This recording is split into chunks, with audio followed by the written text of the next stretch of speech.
Graça e paz, igreja do Senhor. Fui com muita vontade, né? Perdão, irmãos. Graça e paz, igreja do Senhor. Louvado seja o nome do Senhor que te trouxe a esse lugar nessa noite para participar de um culto tão abençoado na presença do nosso Pai. Eu conversava com o pastor, mostrando para ele a parte, né, da mensagem que Deus vai nos usar para conduzir a igreja hoje. Deixa só aquela primeira já. E o meu coração se alegra muito. Todas as vezes eu sei que Deus é tremendo. Você sabe que Deus é extraordinário, Deus é maravilhoso, Deus nos surpreende. Mas todas as vezes que Deus realmente coloca algo e tudo no culto vai confirmando que é na mesma direção, né? E a palavra que Deus colocou no meu coração também vai na mesma pegada, na mesma direção de todo o momento de culto, que é um culto especial de ordenação. Nós vamos falar sobre chamado, sobre vocação.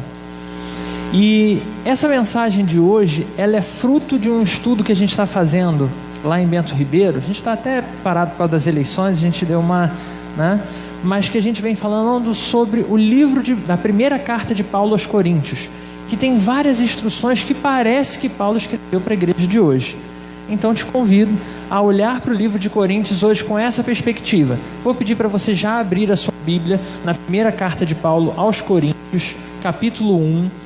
Nós vamos ler especificamente os versículos hoje, do 26 até o 31. Mas antes, eu vou situar em tudo que Paulo está relacionando até chegar ao nosso texto, ok?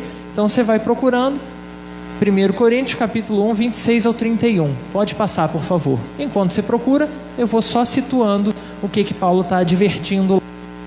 Uma das coisas que Paulo faz na primeira carta aos Coríntios é relembrar quais são as diferenças de quem estava no mundo e servia ao mundo e quem estava no mundo e hoje serve a Deus.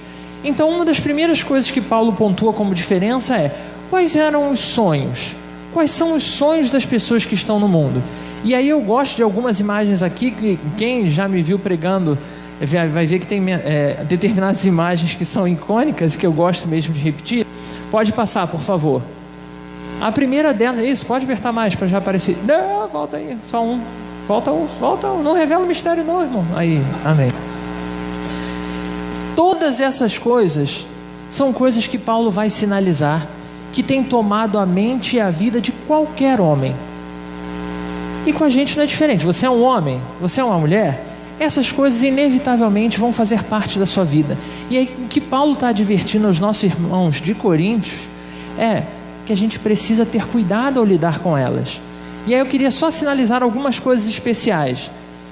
Eu vou começar uma frase e eu quero que você, com todo carinho, encha o seu pulmão e me responde: crente não bebe, mas... Onde está isso na Bíblia? E a gente precisa entender: comer é bom, comer faz bem, festejar é maravilhoso, ter bolo, que nem o irmão falou dos bolos que ele pôde participar, né? Que coisa maravilhosa. Mas não é para isso que a gente vive. Então todas essas coisas, elas podem em algum momento fazer parte da vida e fazem parte dos grandes sonhos que nós temos. Pode passar agora. Só que o que realmente precisa fazer a diferença na nossa vida, mais um, o que realmente precisa fazer a diferença na nossa vida é entender quais são os planos e projetos de Deus para cada um de nós. E aí é essa a primeira advertência que Paulo vai fazer aos nossos irmãos lá. Porque muitas vezes a gente se pega em conflito dos valores que são valores frutos do nosso tempo com os valores que são bíblicos. Com os valores que são valores bíblicos. E isso faz diferença quando você pensa assim: você estuda para quê, irmão, meu irmão, minha irmã? Para que você estuda? Para nada. A gente estuda para ganhar dinheiro. A gente estuda para ter um bom emprego. A gente estuda, e aí o primeiro tapa que Paulo me deu assim, eu me senti bem aquela coisa do Chaves, sabe? Daquelas coisas, aquelas brigas, né, que a dona Florinda dá no seu Madruga ali. A primeira bufetada que eu levei de Paulo foi quando ele chama a nossa atenção dizendo que você não trabalha, você não estuda, você não faz as coisas para poder viver ou para ser melhor sucedido na vida. Você faz as coisas para a glória de Deus. E essa é a primeira distinção que ele vai estar fazendo. E é importante a gente lembrar que nós estamos num outro momento histórico, mas a advertência que ele vai nos fazer é a mesma. Nós precisamos entender que, diferente de todas as propostas que o mundo tem, nós precisamos viver para a glória de Deus. Abraham Kuyper, no livro Calvinismo, ele vai fazer uma observação interessante. Ele vai dizer que um dos grandes erros que nós temos, e aí, claro, ele não escreveu hoje, já faz um tempinho, e uma das coisas que ele vai dizer é, um dos grandes erros dos cristãos é que nós aprendemos a olhar para a Bíblia com os nossos pressupostos. Eu sei quem eu sou e eu leio a Bíblia com o meu conhecimento e a minha capacidade de entender. Quando ele vai dizer que o que deveria acontecer era o contrário. É o ir até a Bíblia sabendo que a Bíblia é a fonte de todo o saber e que eu sou alguém que precisa ser lido pela Bíblia. E isso é fantástico. O que ele está sinalizando é a mesma coisa que Paulo está dizendo aqui. É uma releitura de toda a nossa vida. É entender que a gente não faz as coisas e adapta o Evangelho para a nossa vida, mas que a nossa vida precisa ser o Evangelho vivo em toda e qualquer circunstância.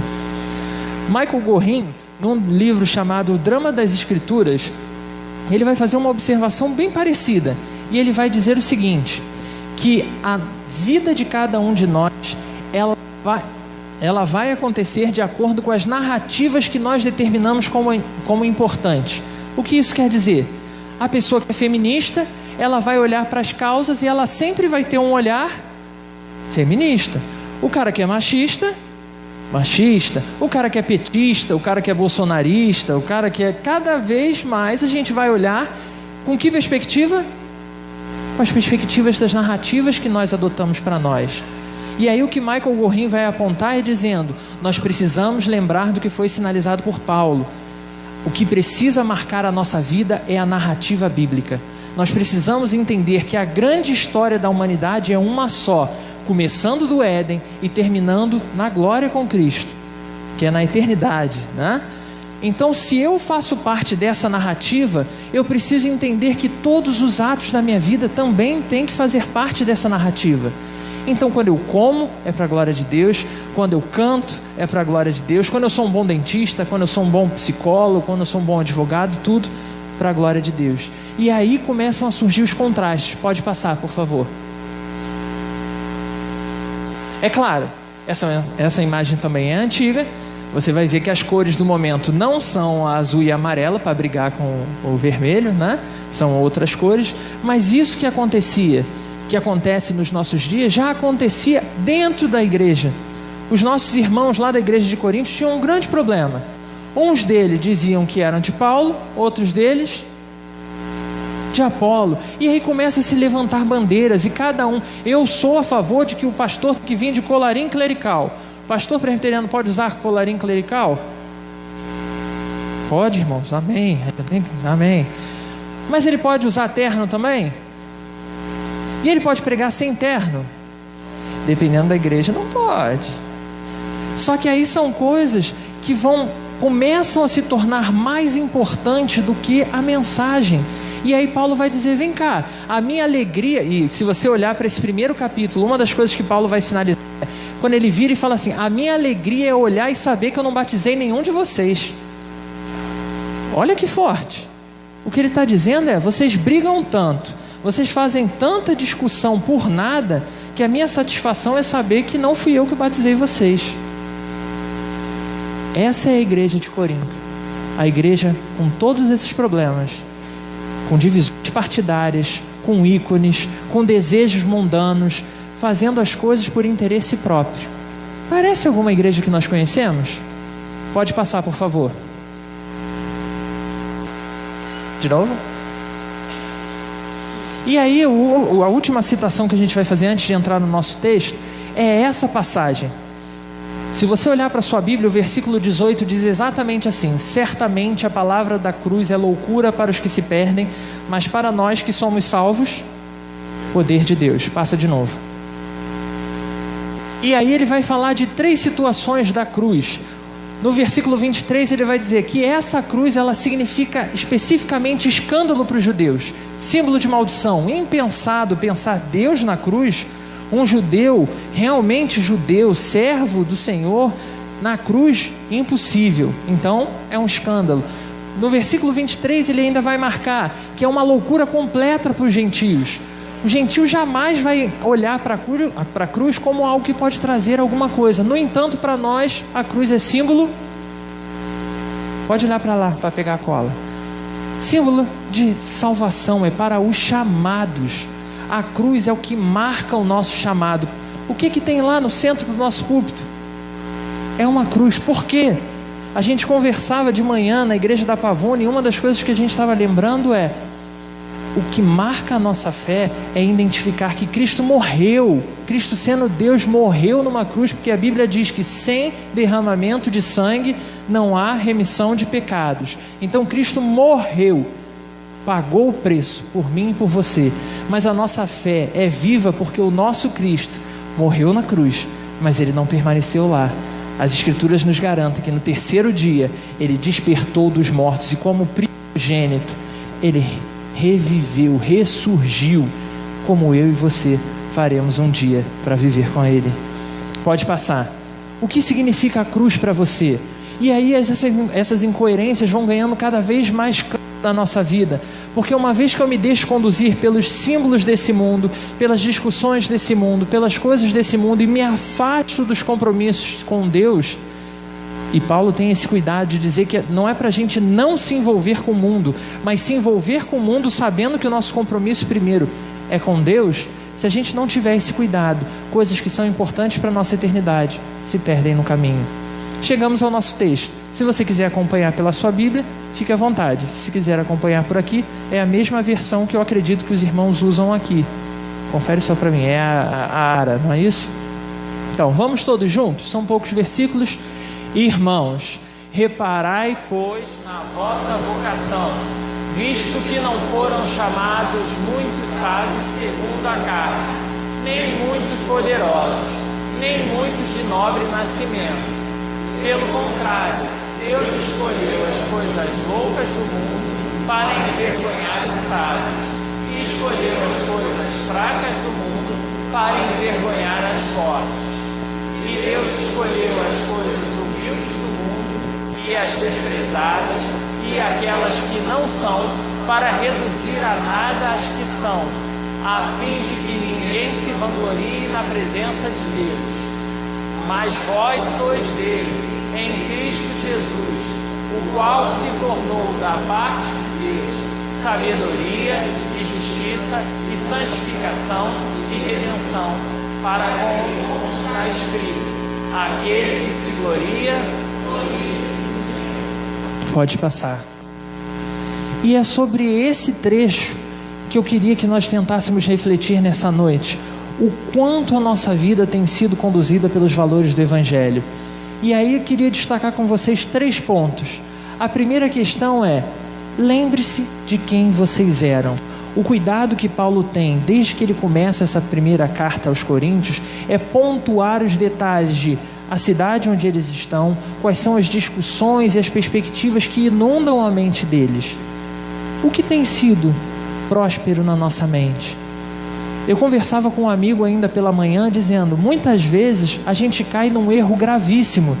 A pessoa que tem o problema da bebida, ou o problema de ser mulherengo, ou qualquer problema que seja, ele muitas vezes, quando percebe que está próximo de errar, qual é a tendência do coração humano? Se afastar de Cristo, se afastar do Evangelho.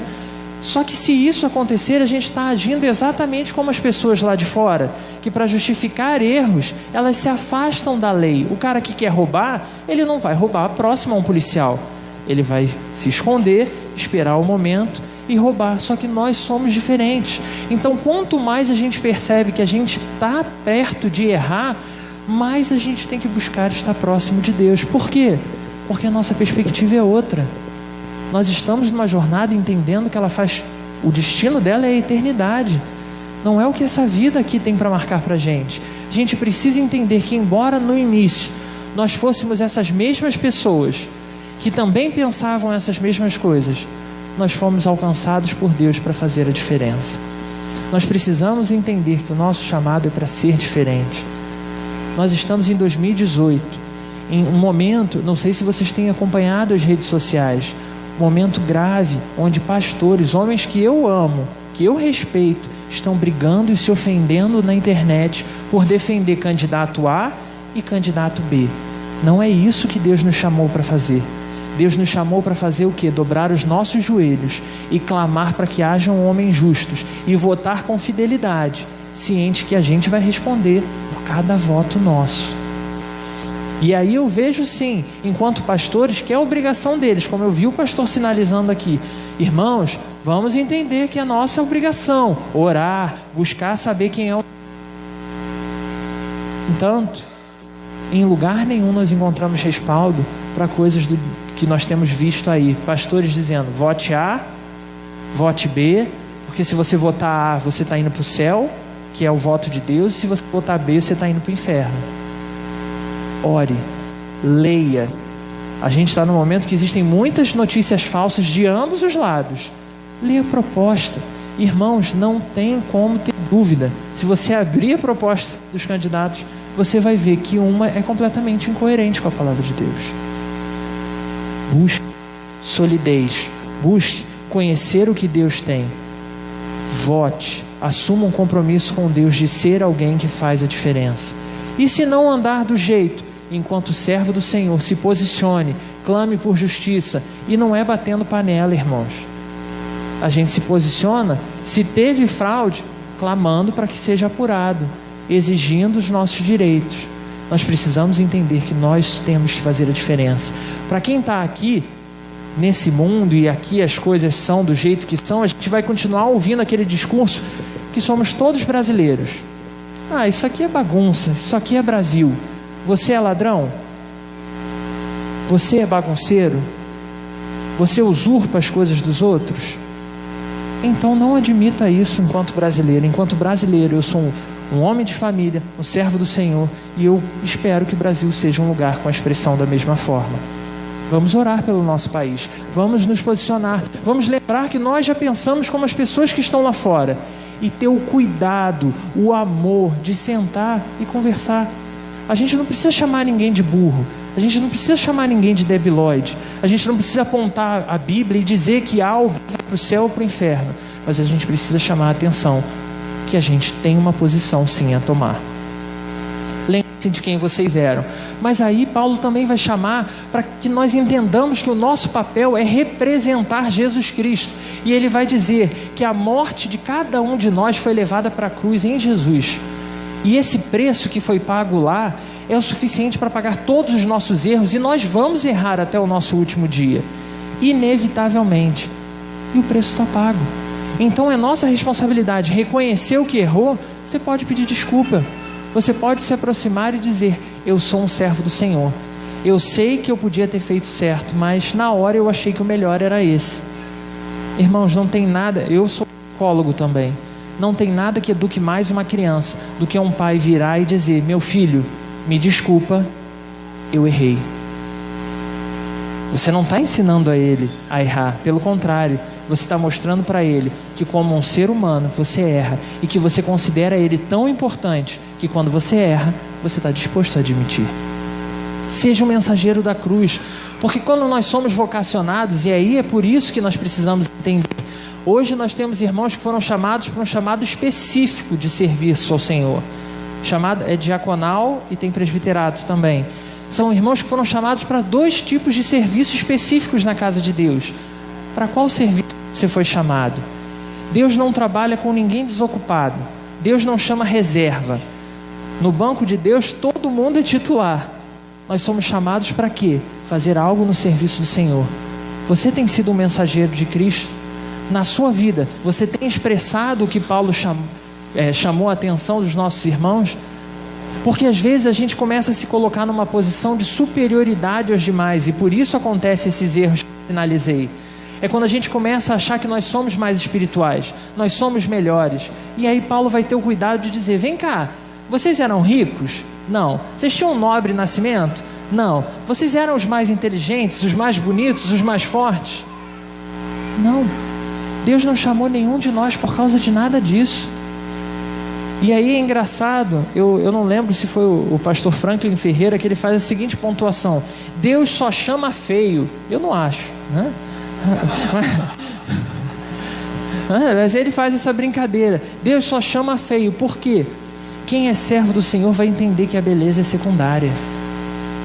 Só que a gente está tão cheio dos valores desse mundo que a gente acaba se perdendo.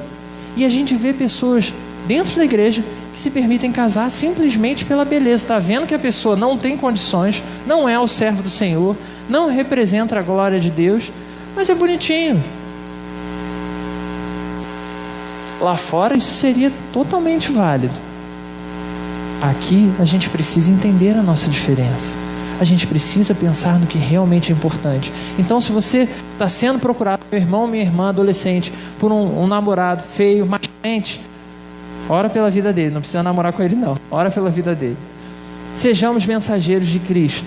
Entendamos que o nosso papel é mais do que ser mais espirituais do que os brasileiros, mas mostrar para os brasileiros que existe sim salvação para o Brasil. E ela não se chama nenhum nem outro. Ela se chama Jesus Cristo. Essa é a salvação que o Brasil precisa. Terceiro lugar, vivam em sabedoria e poder, porque a gente tem a verdade nas nossas mãos.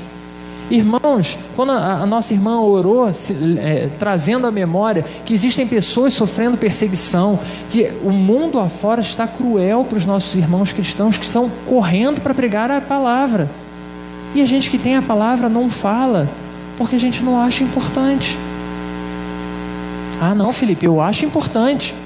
Só que como é que eu vou pregar no meu trabalho? Meu chefe vai me demitir.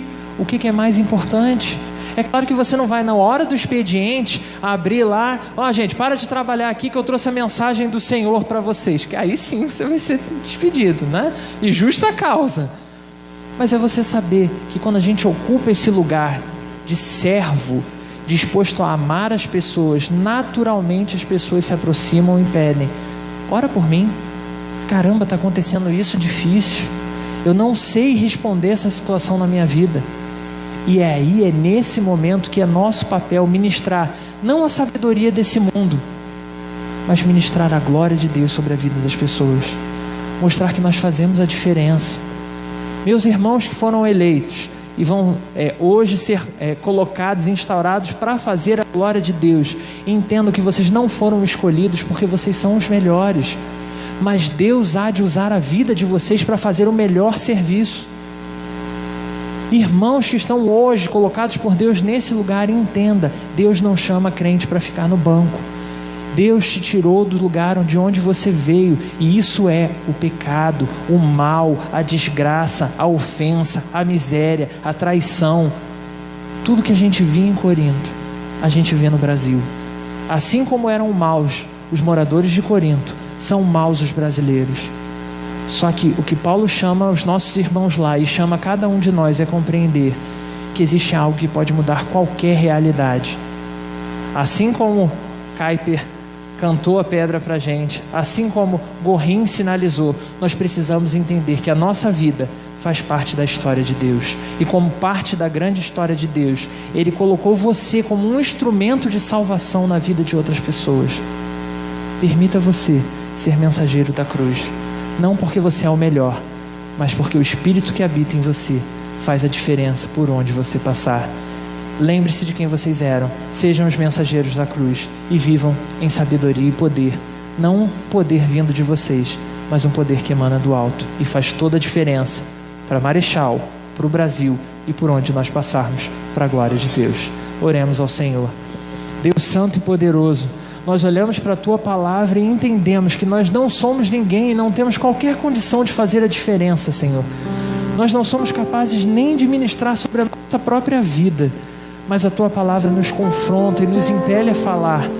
Ajuda-nos, Senhor, a saber como nós devemos nos comportar em um momento crítico, que nós precisamos saber nos comportar, Senhor, para fazer a grande diferença.